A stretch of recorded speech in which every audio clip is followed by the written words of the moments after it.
We had this confidence. A lot of us walked around like we were a big man on campus, and then once we started winning games and seeing results, it was like, wow, this is for real, and we just never stopped. I think a lot of us kind of were expecting this, like, okay, fun's over now, back to reality, but it never came, and we just got better from there.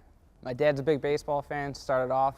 He was a big Mets fan, being from New York. Everyone's usually a Yankees fan, but he got me watching the games with him on the weekdays and the weekends, and just fell in love with it from there. Came in, I had a stronger personality.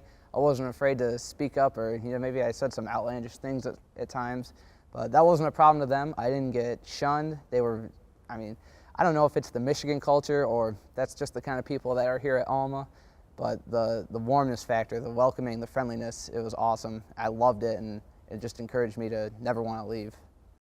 We got a new coach last year, Coach Jake Sable, and he really turned things around.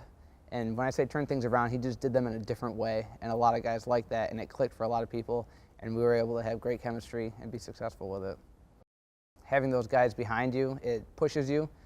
Coach Sable's really big on competing, so if you're not producing, well, there's a guy behind you that can. So I think it's a big motivation factor, and a lot of us feed off of it. Just because you played last year doesn't mean you're going to play this year. You have to prove your worth. You got to show you can help this team. He did his best to make sure everyone was on the same page, everyone was believing the same things, everyone was striving for the same things, and he did a great job at showing us we can attain this. I feel like a lot of teams talk about, oh, we're a family, we're a brotherhood. Well, when you wake up at 6:30 in the morning, it's still dark out, or you're up at 4:30 because you have practice that day, and you see a guy that's dragging, but you know he's usually a little more chipper than that, that's huge to be able to pick him up, get him on your level if you're having a good day that day, or maybe he's got to pick you up. It's good to know each other, like, better than you know yourself. In the off season, we had lifting at 7 a.m. that was voluntary, but if you weren't going, there were other guys that were going. So if you were a guy that, thought, all right, well, I'll just sleep in today.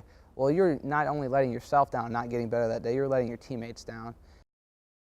These guys need to know I have their back, so I'm going to be there. I want them to be there. And they get nothing but my best every day. Something that Pat and Pez and Mike and I, big breakfast people, so we'll wake up. We have 5 a.m. every day, so we're kind of used to waking up in the morning. But something, we'll put maybe some 60s music, maybe it's electro or techno that day. We're all over the place, but we have a big thing of breakfast, setting a good mood for the day. So we think if you can wake up, start the day off right, that's going to carry us the rest of the day, and we're going to have a good day because of it.